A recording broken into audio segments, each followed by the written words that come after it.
Thursday, and we are shifting gears. We're not talking about pregnancy today. We are going the opposite extreme into my world.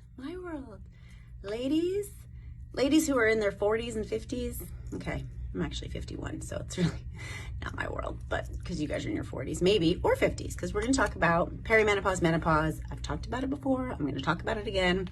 I have a few videos, you can scroll back, called The Other P Word. Get it? The other P word. The P word that we don't like to talk about. Nobody likes to say the P word. The P word I love to talk about is the perimenopause. I love to talk about it because people don't understand it and they freak out and they get confused and they think it's something terrible or they think it means they're getting old. Jen Gunter, gynecologist, who you may have heard of, she's awesome. She has kind of systematically been very vocal in a very appropriate way in trying to decrease people's attention on things like Goop. Unfortunately, Goop and platforms like that have misled women into misunderstanding their bodies and purchasing large amounts of very expensive products that do not help them. In doing so, Jen Gunter, who again is a very, very well-known and very brilliant gynecologist, I believe from Canada, did a great article that I will link about menopause, which is so good because I love to talk about it, menopause and perimenopause. So this is going to be just some definitions and some understanding. And she highlights what I think is really great. And I talk about it in my office a lot, which is menopause is not the end of anything. I mean, this is a whole new world. When we initially were created, or at the inception after the Big Bang, obviously humans did not last very long, right? We weren't living past, who knows, 30s, 40s, 50s. But now, with the age of modern medicine, we're living into our 80s and 90s, which means when you get to 40 or 50, you really are mid-life. Last time I checked, mid-anything is not the end. It's literally the middle. So why do we behave as if when women get to like their late 40s or early 50s, they're like in the end? They're not. So just so you all understand menopause and perimenopause, this is what you need to understand and know. Menopause, by definition, is not until a year with no period. And this is where the vernacular becomes a little confusing, and she really does a great job in the article that, again, I will link, and I'll put a link in my stories. Menopause is a year with no period. Perimenopause is the kind of nebulous time that surrounds and leads up to menopause. And if you look at different data and different textbooks and different articles, they will say that perimenopause can last anywhere from 10, maybe even more years.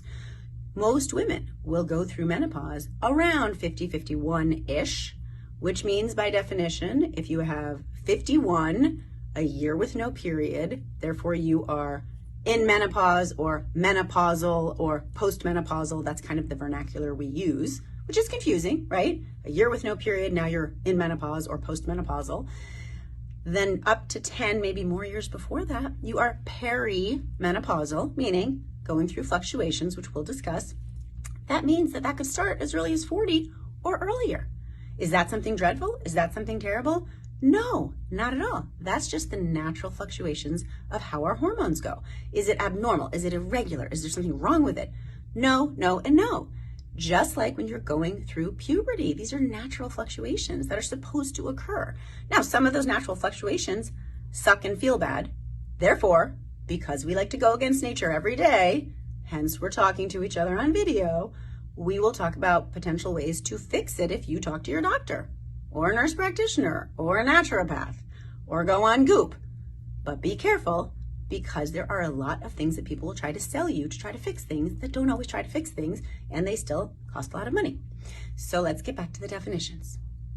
Perimenopause, nebulous time leading up to menopause. Menopause, defined by when you've had 1 year with no period, again, assuming that you are in the right time frame and you don't have any other reason to not have a year with no period. If you're 34, you've had a year with no period, the assumption is that your doctor has looked into other causes that a 34-year-old may not have her period for a year, okay? And we're not gonna go through all that because this is not a lesson on amenorrhea, which is lack of a period. Now, when women do go through menopause, they sometimes feel lousy. And that is not something that, because it's natural, we have to just lay down and accept. We go against nature every single day. So while I'm the first to try to explain to women, this is actually really natural. Like this is actually not only natural, this is normal, right? So I very clearly want to explain to women what is normal versus what is common, right? So it's very normal to have these changes. Now, what is common might be different, and during this perimenopause, menopause time, life can be confusing. It's very common and actually very normal because of the fluctuations in your hormones to feel maybe moody, maybe hot flashes, maybe breast tenderness, maybe ovulation pain, maybe a myriad symptoms that you just are like, oh, I don't like them. You should talk to your doctor. She will ensure, maybe through testing, maybe through other means, that there are not other causes. For example, if you said, I am like not only hot and sweaty, but my heart is racing, she might say, probably it's perimenopause, menopause, but let's make sure it's not your thyroid, for example. There are other things she might need to do, but could she test for perimenopause? Doc, I think it's perimenopause. Can you test my hormones? If you've asked me that before, you've heard this little ditty from me. What do I say? I'll say, listen, you want me to test your hormones, I'll send you to lab and I'll test your hormones, but it's not going to tell me anything. If you tell me that you are in the age range that's appropriate for perimenopause, which to me is anywhere in your late 30s to early to mid 50s, and you tell me you have any one of these symptoms, again, I want to kill my family right before my period. My boobs hurt a little bit more than usual, especially at certain times of my cycle. I feel my ovulation, I think, a little bit more. My period is a little bit different, a little bit longer, a little bit shorter, a little bit heavier, a little bit lighter. Any of those differences, a little bit schwitzier and hot at night. These are all things that to me are very common in perimenopause. And if I check your hormones, guess what? It's not going to help because your hormones fluctuate day to day, week to week, and month to month. So this month, it might even look like you're in menopause if you missed your period at age 48, for example. And the next month, they're back to normal because you got your period. So it doesn't tell me that you're in menopause. I cannot tell you how often patients will come to me or any gynecologist with lab papers from their internist, from their naturopath, from their whoever, and say, look what they did. They did my blood work and it says I'm in perimenopause. And I literally am like, yeah, by the way, I don't even need to look at your lab slip. You're in perimenopause. You're 48. You told me you're hot at night. You're in perimenopause. Like, and again, it's not like I'm so brilliant. I felt your aura and could tell you're in perimenopause. It's like you're 48 and you're hot and sweaty. You're in perimenopause. There's no way to diagnose it, and there's no need to diagnose it. What we need is to understand what it means, to understand if there's anything pathological about it, and then decide together, do we want to go against nature and say, bye-bye nature? You know, like I've said, I love Mother Nature, but I'm not always going to listen to her, and I'm not always going to accept what she does. Like, hi Cancer, I see you, but I'm going to actually kill you with drastic chemotherapy, right? That's me acknowledging Mother Nature. You're trying to do what you're trying to do. I'm going to say, fuck you, Mother Nature, right? Same thing, perimenopause. I see you. I know who you are. I get what you're about. Bye-bye. I'm going to actually do things to help. This is not, again, about treatment for perimenopause and menopause. I've talked about it in another video. Scroll back and look. So, again, do you need blood tests? No. Can they actually confuse the picture? Hell yeah. Because what also happens is patients will say, I thought I was in perimenopause, but my hormones look totally normal. Yeah, because your hormones can't look normal. Because guess what? Perimenopause is not hallmarked by irregular hormones on paper. It's that your normal sine wave of your hormones, like in your regular cycle, it'll look like a sine wave where your FSH, your LH, your estradiol, your progesterone, they're all going in a certain like nice symphony, but they're a little bit off, but not off in ways that are measurable on paper. So don't bother. Well, doc, should I do salivary testing? Should I do this thing called, what's the urine test? I just literally slipped my mind because that's what happens in menopause and perimenopause. You will have some short-term memory loss where you can't recall words. I can't believe I'm forgetting right now. Someone write it to me when you know what I'm talking about, that urine test. Listen, I'm not going to tell you guys what to do and what not to do. I'm going to tell you, if you were my sister, what would I tell her? If my sister calls and says, oh, I heard about this test. It's a urine test that I can do. I feel like it's a man's name. Now I can't think of it. Anyway, a urine test or blood test, and you know, all the other judges, my sister's a judge, all the other judges did this urine test or salivary test, and it told them that they're perimenopausal, and it told them when in their cycle their hormones changed, and then their naturopath gave them stuff. I'm not knocking naturopaths, by the way. I love naturopaths. Like Kelly Livingston, if you're watching this, you are My heart, you're amazing. I'm just saying that that's often what they do, or functional doctors. Love them, but they do this a lot. With all due respect, I will spar it out with them any day of the week and say, you can't give them any information that we can't give them based on symptoms.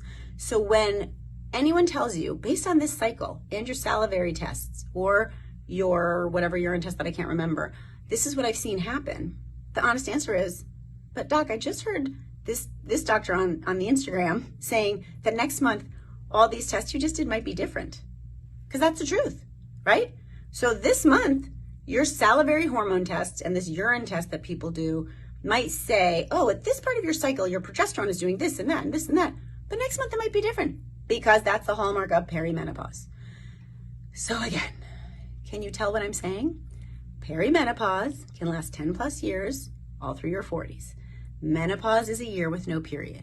The transition is confusing. You could come to me at 50 and say, Shiva, I haven't had my period in 9 months. Let's even say 11 months. I haven't had my period in 11 months. I'm 50 years old. I must be in menopause. And my response to you is, yep, you probably are, but this is how we think.